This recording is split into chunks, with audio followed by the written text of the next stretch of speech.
আজ আমরা পুষ্টি শিক্ষার বিভিন্ন উপাদান সম্বন্ধে প্রথমে পড়ব। Various components of process of nutrition education. পুষ্টি শিক্ষার এই প্রণালীর উপাদানগুলোকে মূলত চারটে ভাগে ভাগ করা যায়। একটা হচ্ছে কি প্রশিক্ষক, সেকেন্ড পুষ্টি বিষয়ক তথ্য, তথ্য প্রদানের মাধ্যম এবং শিক্ষার্থী, এবং এই সবকটার সাথেই ফিডব্যাক অপশনটা কিন্তু জড়িত। ঠিক আছে,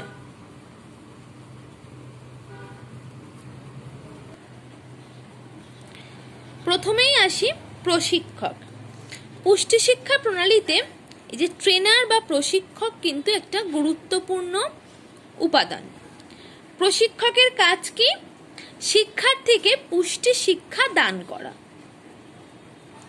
বা যার মাধ্যমে যাকে দিচ্ছি জনগণের মধ্যে পুষ্টি বিষয়ক বিভিন্ন তথ্যাবলীগুলো শিক্ষার্থীদের কাছে আকর্ষণীয়, মনোগ্রাহী করে উপস্থাপন করতে হবে। এটাই কিন্তু প্রশিক্ষকের প্রধান দায়িত্ব।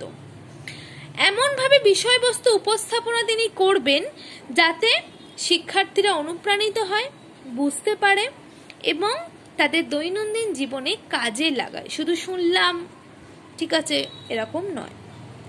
এরপরে আসি পুষ্টি বিষয়ক তথ্যতে। আরেকটা অন্যতম গুরুত্বপূর্ণ উপাদান পুষ্টি শিক্ষার ক্ষেত্রে হচ্ছে পুষ্টি বিষয়ক তথ্যাবলী। পুষ্টি শিক্ষার বিষয়বস্তু নির্বাচনের জন্য শিক্ষার্থীর প্রয়োজনীয়তাকে অগ্রাধিকার দিতে হবে। নির্বাচিত পুষ্টি বিষয়ক তথ্যগুলি এমন হবে যেটা সহজেই শিক্ষার্থীরা গ্রহণ করতে পারে এবং বাস্তব জীবনে কাজে লাগায়।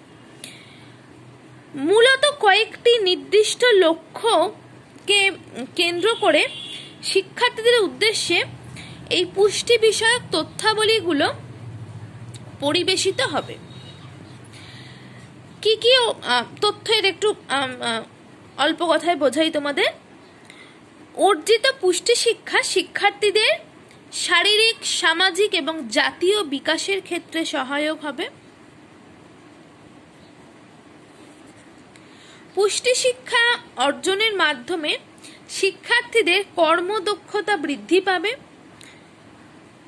প্রচলিত যে ভ্রান্ত ধারণা আছে খাদ্যের, সেটা তারা পরিত্যাগ করবে, সরে এসে সেখান থেকে পুষ্টি ও স্বাস্থ্যের পথে চালিত হবে।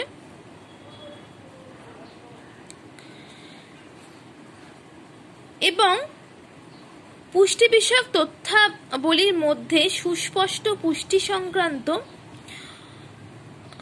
যে বার্তা থাকবে তা জনকল্যাণমুখী হবে। এরপর আসছে তথ্য প্রদানের মাধ্যম। তথ্য প্রদানের মাধ্যমটাও কিন্তু খুব গুরুত্বপূর্ণ উপাদান পুষ্টি শিক্ষার জন্য। পুষ্টি শিক্ষার কার্যকারিতা এবং সাফল্য কিন্তু এই তথ্য প্রদানের মাধ্যমের ওপরেই নির্ভর করে। নিম্ন কিছু বিষয় আছে যেগুলোর ওপর গুরুত্ব দিতে হয়। যেমন সহজ সরল ভাষা ব্যবহার করতে হবে, যার মাধ্যমে যার কাছে দিচ্ছি সেই ভাষা আমাকে ব্যবহার করতে হবে। বাঙালি হলে বাঙালি, হিন্দি ভাষী হলে হিন্দি ভাষী, ইংলিশ হলে ইংলিশ, ঠিক আছে, বা যে কোনো স্থানীয় ভাষা। একমুখী বক্তৃতার পরিবর্তে কি যদি আলাপ আলোচনা হয় অর্থাৎ দ্বিমুখী, তাহলে সেটা কিন্তু বেশি এফেক্টিভ।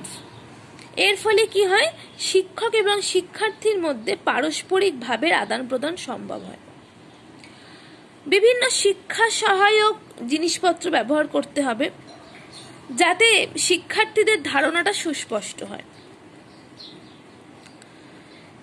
এরপর আসি লাস্ট পয়েন্ট, শিক্ষার্থী।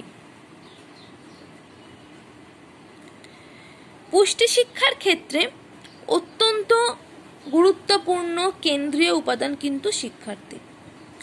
শিক্ষার্থীদের মধ্যে বিভিন্ন বয়সভিত্তিক আর্থসামাজিক জিনিস দেখা যায়, পরিলক্ষিত হয় ব্যাপার। সেই জন্য শিক্ষার্থীদের পছন্দ, অপছন্দ, চাহিদা, সামর্থ্য, জ্ঞানের স্তর, এইগুলোর কথা মাথায় রেখে প্রশিক্ষণ দিতে হবে।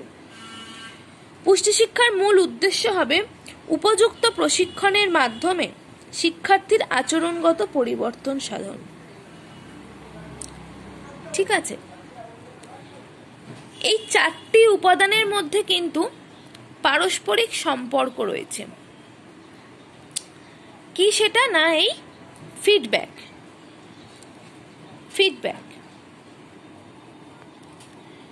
পুষ্টি শিক্ষার এই যে 4টে গুরুত্বপূর্ণ উপাদান, প্রত্যেকটার সাথে কিন্তু ফিডব্যাক রিলেটেড। ফিডব্যাকের মাধ্যমে পুষ্টি শিক্ষা প্রণালীর সাফল্যটা আমরা মূল্যায়ন করতে পারি, অর্থাৎ কাজ করছে কি করছে না। পুষ্টি শিক্ষা যদি এই 4টি উপাদান কাজ না করে, অর্থাৎ 4টির মধ্যে যদি আন্তঃসম্পর্ক সঠিক না হয়, তাহলে শিক্ষা প্রণালী ত্রুটিযুক্ত হয়। তাই ফিডব্যাকের মাধ্যমে কিন্তু পুষ্টি শিক্ষা প্রণালীর মূল্যায়ন করতে হবে, সেটা কিন্তু ভীষণভাবে দরকার। এরপরে আমরা আজকে পড়ব রান্না শিক্ষা প্রদর্শন। পুষ্টি শিক্ষায় রন্ধন প্রদর্শনের গুরুত্ব কি?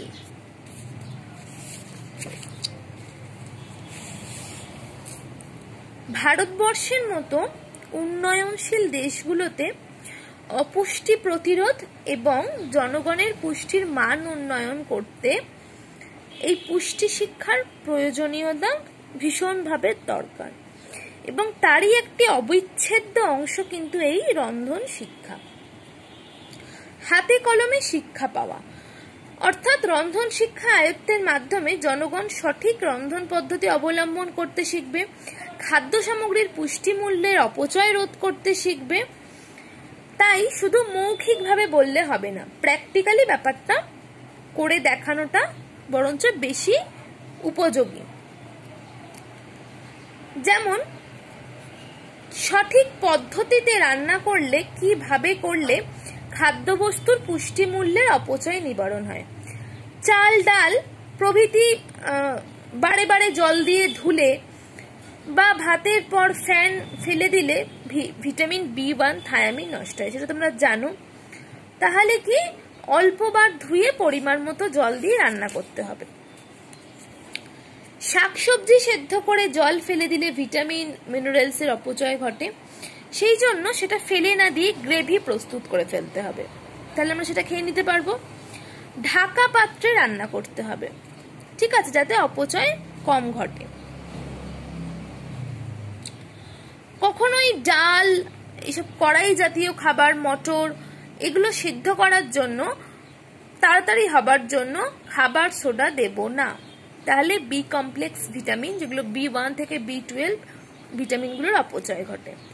কি হবে, আমরা খাবো, আমরা জানি আমরা খাচ্ছি তো, কিন্তু কেন সেটার অভাব ঘটছে সেটা বুঝতে পারবো না, এই জন্যই দরকার।